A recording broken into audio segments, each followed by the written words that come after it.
por favor, ¿puedes compartir la pantalla, Ale? Estaba grabando porque como Dayan no va a poder estar para que escuche. Ya no, pero... Para que escuche. Sí. No sé, Mira, aquí ya lo que te vamos a mostrar ahora, José, es bastante... No sé si te gusta que te digan José o José Antonio, ¿eh? Ahí siempre los nombres compuestos. Siempre los nombres compuestos, muchas veces los papás a uno le dicen el nombre y el apellido y otras veces no.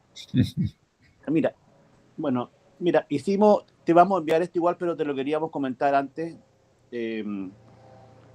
Mira, básicamente lo que digamos, este es un tema bastante técnico, obviamente del ámbito de ingeniería de transporte, que tiene que ver con la creación de perfiles diferenciados de siniestros viales, ¿ya?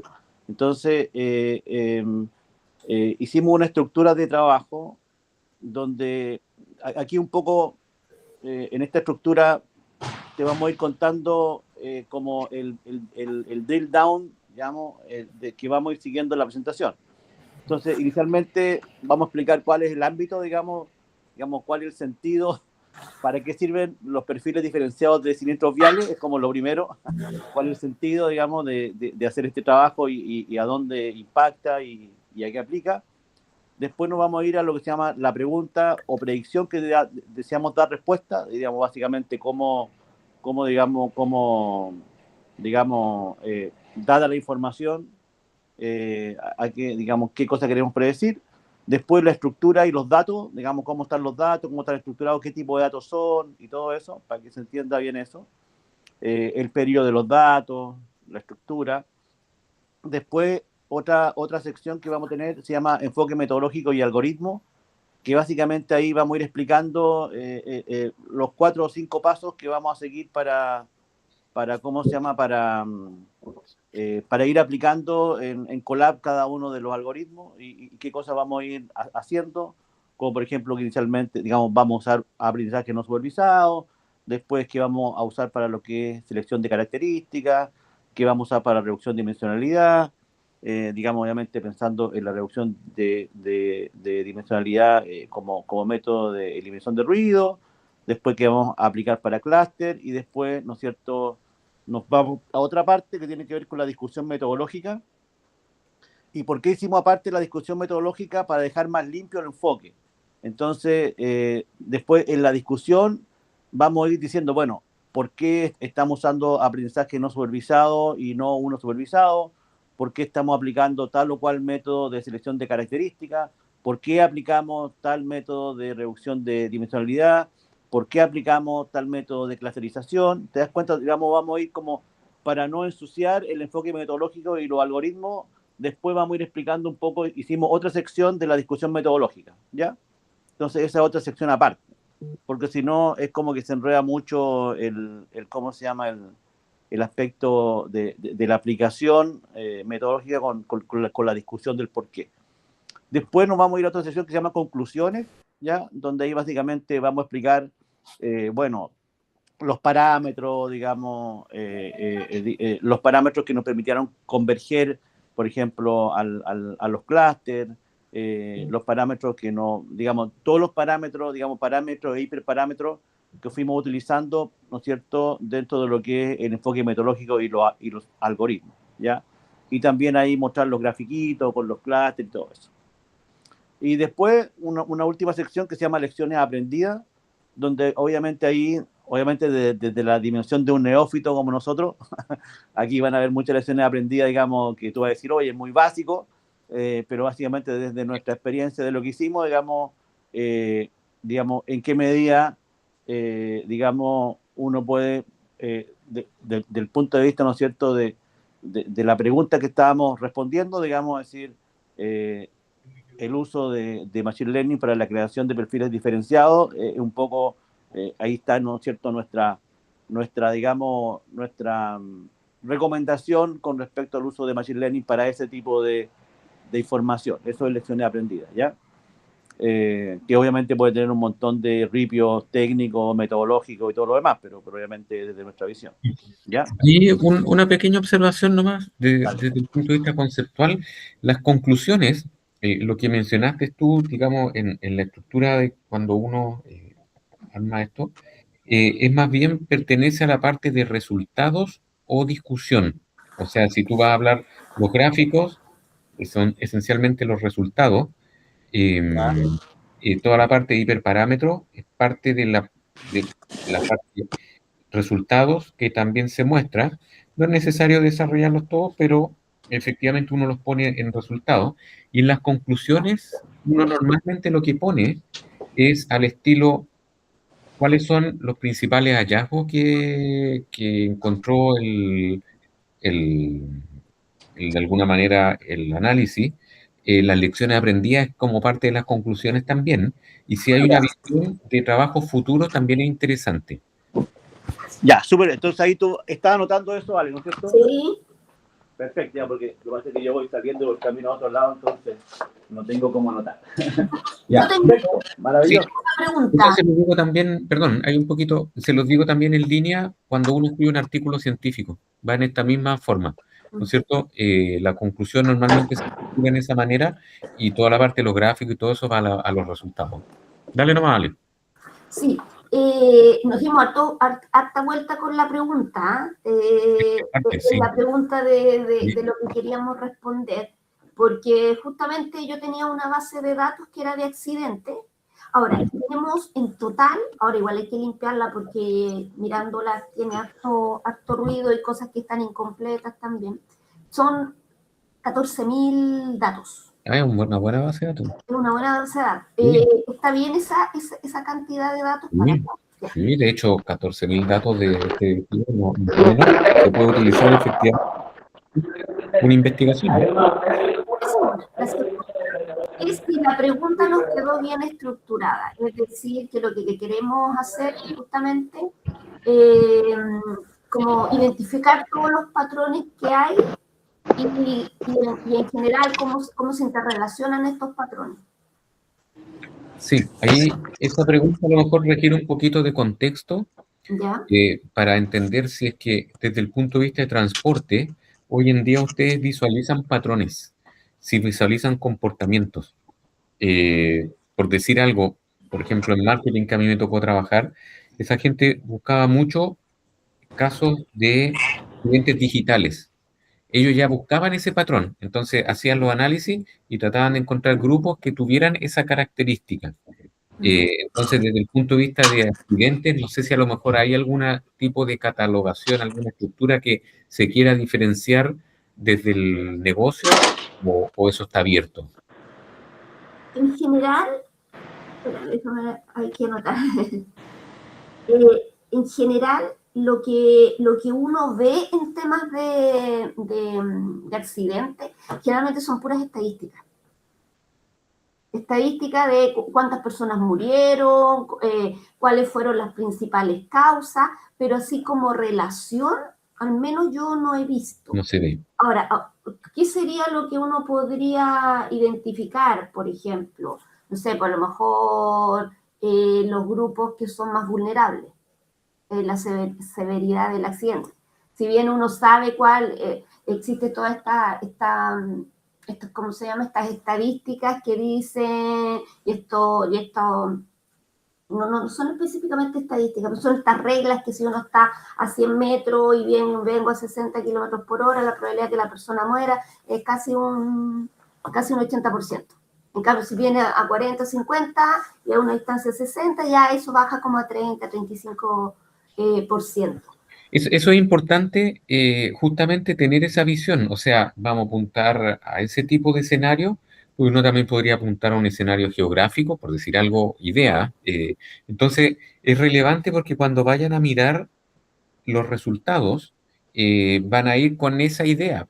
Entonces, de alguna manera van a tratar de buscar ese tipo de situaciones. Entonces, es importante tratar de identificar qué posibles patrones o casos sería interesante que aparecieran por dos cosas. Una, para ver qué datos van a ingresar, que no necesariamente tienen que ir todos, y cuando vayan a analizar, efectivamente, qué van a comparar con qué. Mm. Pero tenemos que declarar eso, digamos, ese approach, porque obviamente ese es un tipo de sesgo, ¿no es cierto? Sí, más que un sesgo, porque es difícil hacer un análisis, digamos, de clusterización, que entre comillas, un análisis como exploratorio profundo, sin alguna idea concreta, porque si no, el resultado puede ser un poco vago. Por lo menos, yo no digo exactamente hacerlo mirando ese caso, pero Sí. plantear distintos casos a mirar, tener una idea desde el punto de vista del mundo del transporte, ¿por qué quiero yo buscar esto? ¿En qué tipo de decisiones esto me puede ayudar? Cosa de alguna manera, darle un contexto a la mirada. Pues si no Ya. tiene contexto, la cosa queda un poquito ambigua a veces, ¿eh? O sea, esto está demasiado general y hay que enfocarlo al menos en unos 2 o 3 casos, dices tú. O pensar en una toma de decisiones. Si tú con esto quieres analizar estos datos, es porque de alguna manera quieres impactar algún tipo de decisión sobre, no sé, por decir algo, eh, cierto tipo de construcciones que a lo mejor están generando problemas o cierto tipo de normativa, no sé, puede haber una idea con la cual yo quiero empujar este análisis y eso de alguna manera guía la mirada que yo le voy a dar, ¿no? Ya, perfecto. Y podría ser que nosotros primero categoricemos todo esto para tener esa visión y a partir Sí, de sí, sí. eso después nos enfocamos, hoy este es el que está dando mayor un escenario más complejo, nos está llamando más la atención Sí. y en ese podemos hacer después los resultados. Sí, sí, sí. Una de las cosas que uno hace en esto, digamos desde el punto de vista metodológico, es que primero lo explora de manera simple, Ya, univariado, bivariado. Probablemente las cosas que tú decías, ¿no es cierto? Puedes contrastar algún tipo de variable, la velocidad con la severidad del accidente, si es que hay datos de ese tipo. Entonces se pueden hacer análisis bivariado en ese caso o univariado para tener una idea general de lo que está entregando el dataset y con eso hacer una visión un poquito más profunda de la pregunta o la línea que uno quiere empujar cuando vamos a mirar ahora multivariado, porque el caso del clustering va a ser una mirada multivariada, no solamente de una variable, sino que de una serie de variables y ver cómo el conjunto de datos se comporta. entiendo, entiendo. Ya, perfecto, perfecto. Sí, Ahora, ahí en qué medida, porque acá tenemos una cantidad impresionante de dimensiones, ¿ah? Igual una cantidad impresionante de datos, por eso es que estamos aplicando PCA para hacer, ¿no es cierto?, eliminar el ruido el ruido del volumen de datos.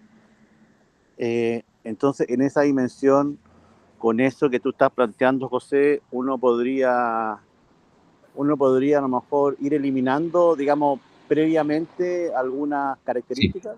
sí. Ahí yo sugeriría que si son muchas características, el análisis de clustering en general no es bueno cuando uno introduce muchas características porque es difícil de analizar. Son muchas, entonces al final la conclusión se diluye.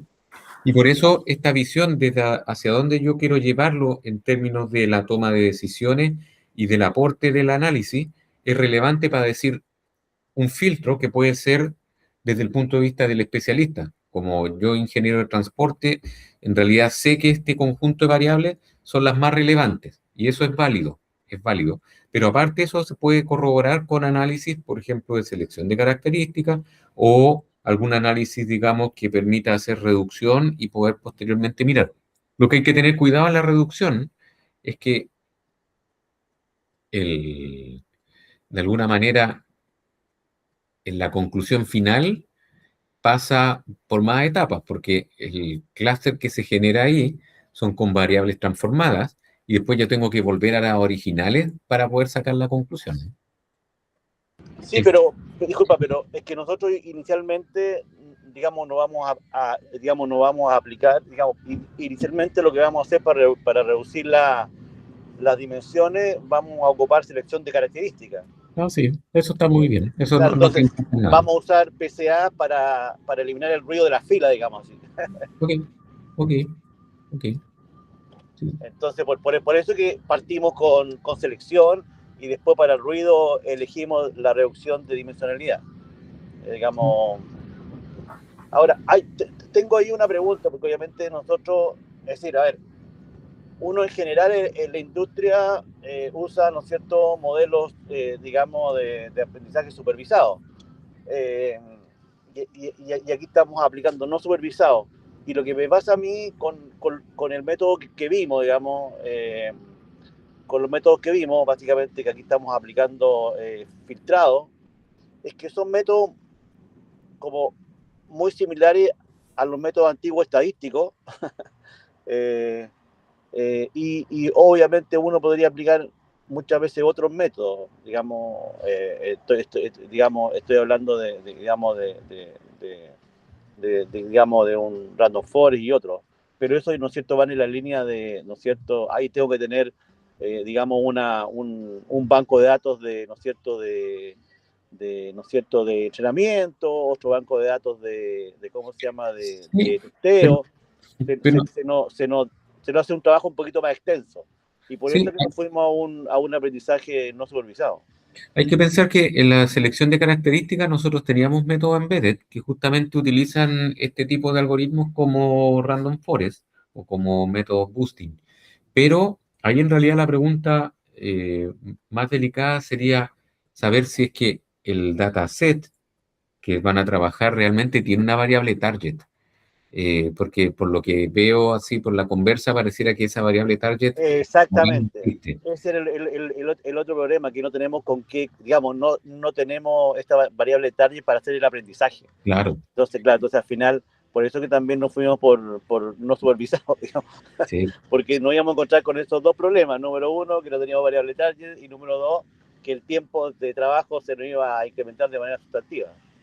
Ahora, esto está bien y usted, de alguna forma, el enfoque es el paso siguiente a un análisis exploratorio básico. Este va a ser un análisis exploratorio multivariado, porque todavía no es tan claro cuál es la pregunta o cuál es el objetivo final. Sin embargo, siempre hay que darle un contexto.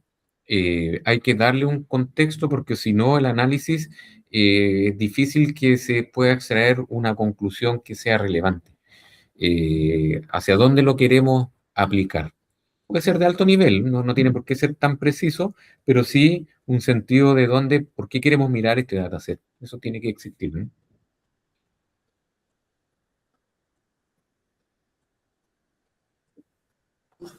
No, súper bien, súper bien. Ahora, una pregunta.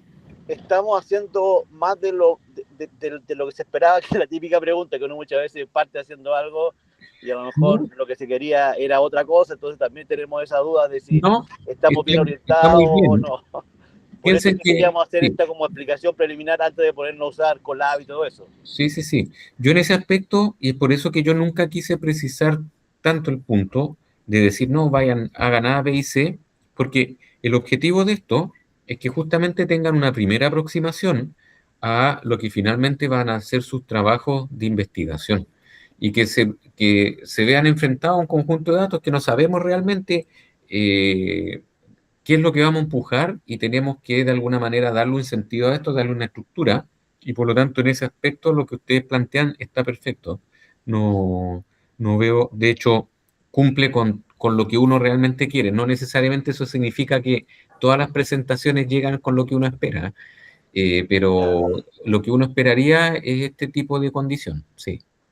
Y otra pregunta, pensamos que en la selección de características, quizá el método que mejor se adecuaba era el chi cuadrado, por ser variables más cualitativas. Sí, hay que mirarlo, hay que Hay mirar los que resultados. mirarlo. Sí, Ya. sí, es una forma. Ahora, de todas maneras, se puede contrastar con distintos métodos y ver qué tan estable es. Pero sí, sí, hace sentido, digamos, un análisis estadístico para hacer la selección. Claro, porque eso lo empezamos a ver, entonces uno podría usar Pearson, no hay otro, pero obviamente, digamos, son métodos que aquí estamos hablando de lo que también la literatura nos recomienda, porque acá uno Sí, obviamente no es que haya aplicado Pearson, Nova, digamos, exhaustivamente. Entonces, básicamente acá cuando uno ve la literatura, como decía muy bien Ale, por el tipo de datos que tenemos, que son básicamente datos cualitativos, entonces cuando es una cosa quali y con un target quali, obviamente digamos, hay una mayor recomendación de usar chi cuadrado y no Nova u otro que son básicamente cuantitativos, o una combinación de cuantitativo y cualitativo. Ahora, obviamente, con tu recomendación, José, de hacer una reducción, voy a usar una palabra que a lo mejor no es la correcta, una, una eliminación arbitraria, digamos, en función de ese target que vamos a andar buscando, de target en términos de la predicción, a lo mejor vamos a ir eliminando algunas variables y nos va a quedar muy cual esta cosa, muy cualitativo. Entonces ahí por eso que la discusión estaba abierta y queríamos hacerte esta, digamos, ¿cuál es tu visión de cuando yo tengo un dataset muy cualitativo y cómo ir aproximándonos, a lo mejor con un método que no, porque también tratamos nosotros de observar métodos que hayan sido parte de tus clases, digamos, y no ir a otros métodos. Entonces, desde el punto de vista del universo de cosas que nos hemos pasado, en el ámbito obviamente de técnica de aprendizaje no supervisado, ¿cuáles, digamos, Sí. qué otra, digamos, recomendación tú no podrías hacer considerando esta característica del dataset? Sí, ahí lo que tienen que considerar, bueno, los métodos jerárquicos funcionan bien para conjuntos de datos cualitativos, pero, por ejemplo, en Camins hay una variación de Camins que se llama Came2, que de alguna manera lo que hace cambia la distancia, en vez de ocupar una distancia euclidiana que es buena para variables que son cuantitativas, continuas, ocupa algo que se llama la distancia de Gower. Y con eso permite justamente trabajar con variables categóricas, que serían más bien cualitativas. Eh, Eso se puede hacer. Lo mismo el DBSCAN, en vez de ocupar una, una métrica, digamos, euclidiana, también se puede hacer variar con métricas de Gower o equivalentes para justamente hacer esos análisis. Entonces, las técnicas se pueden seguir ocupando, pero hay que tener cuidado en vez de ocupar la distancia tradicional euclidiana, es cambiar esa distancia. Ahí hay que entender un poquito en los métodos si las implementaciones lo permiten o si no se puede ocupar otra librería o una implementación propia. Pero sí, es completamente válido esa pregunta y ahí hay que cuidar justamente la distancia que se va a ocupar para hacer los clustering. Exactamente, porque nosotros estábamos viendo que nosotros vamos, digamos, en la fase de caracterización vamos a ocupar DBSCAN y obviamente la distancia euclidiana no era un elemento que no, y ahí estábamos medio enredados. Ahora, desde el Claro. punto de vista de selección de características, ahí, digamos, qué método tú nos propones, digamos? Así no, Ahí, dale. ahí depende un poquito de, por un lado, si tienen alguna variable target, eso ayuda, pero no necesariamente tienen variable target. Entonces, ahí lo que yo sugiero es justamente hacer análisis que no requieran la variable target. Entonces uno puede hacer análisis de varianza por un lado, pero por otro lado, en los análisis de clustering se ocupa mucho ese conocimiento experto, ese contexto que le quiero dar al análisis y tratar de dejar las variables relevantes. Y hay que probar. Probablemente se va a dejar un subconjunto reducido, partir por algo pequeño. Si la respuesta no es muy buena, tratar de agrandar el conjunto, pero nuevamente ahí la cantidad de características y qué característica no es trivial y va a implicar prueba. Sí, sí, no, por eso cuando observamos los datos, obviamente son muy interesantes y el approach que queremos resolver es interesante, pero obviamente se nos complica del punto de vista de las características de los datos, digamos, características no como la característica digamos, de la información, pero el tipo de datos de partida estamos pensando a lo mejor en cambiar a otro dataset más cuantitativo para poder aplicar las Sí, técnicas. pero es bueno, les va a tocar sufrir un poquito más, pero bueno, es bueno. Sí, sí, lo que pasa es que estamos tratando de, obviamente, de aplicar de la manera más precisa posible toda la información que tú nos pusiste en Colab. De tal modo, Sí, tampoco, digamos, hacer muchas modificaciones a los pero no algoritmos que tú es, no nos es propusiste. obligatorio, no se sientan presionados porque pucha, vimos esto y ustedes ven que hay otra línea que sirve, yo lo encuentro perfecto eso también. No, porque finalmente creo yo que el objetivo real del curso, uno, si bien es cierto, es importante ver las técnicas y todo, pero también junto con las técnicas es la metodología. De alguna manera, cuando analizábamos los clústeres, por qué este sí, por qué este no, o los comparábamos, las formas, veíamos las métricas, todo eso, parte de lo que uno tiene que hacer. Por lo tanto, si cambia la técnica, pero de alguna manera el análisis riguroso en términos de lo que está concluyendo y cómo se realizó, está perfecto. No, no lo veo complicación. Ok. Ya, pues yo por mi lado estoy ok, Ale. Digamos, Yo también. oye, muchas gracias, José, por tu tiempo. Ah, oye, y lo otro, piensen No que... te pedimos permiso para grabar la reunión, pero está grabada. No, pero está bien, pasa No nada. sé. Lo otro, consideren que la presentación debería durar entre 10 a 15 minutos. No debiese ser, ni, o sea, si dura menos, también no pasa nada, es raro que dure menos, pero debería uno tener la capacidad de condensarlo a ese tiempo, porque piensen que después cuando den su defensa, la defensa, que va a ser más extenso el trabajo, van a ser 20 minutos, ¿sí? Por lo tanto, tenemos que ser capaces de por lo menos dejarlo en 15. ¿Vale? No, está perfecto. Sí. Es que yo creo que con esta introducción que te hicimos, tú vas a entender con un mayor nivel de profundidad lo que estamos tratando de hacer. Sí. Sí. Entonces, por eso que te presentamos esto. Y me parece bien, ¿eh? El análisis me parece súper bien. Así que, independiente si dan cosas buenas, muy guau o lo que sea, está bien. Así que como ejercicio está perfecto. Listo, muchas gracias, José, por tu Muchas tiempo. gracias, Antonio. Muy bien. Chao, Ale, cuídese. Chao. Bye. Chao.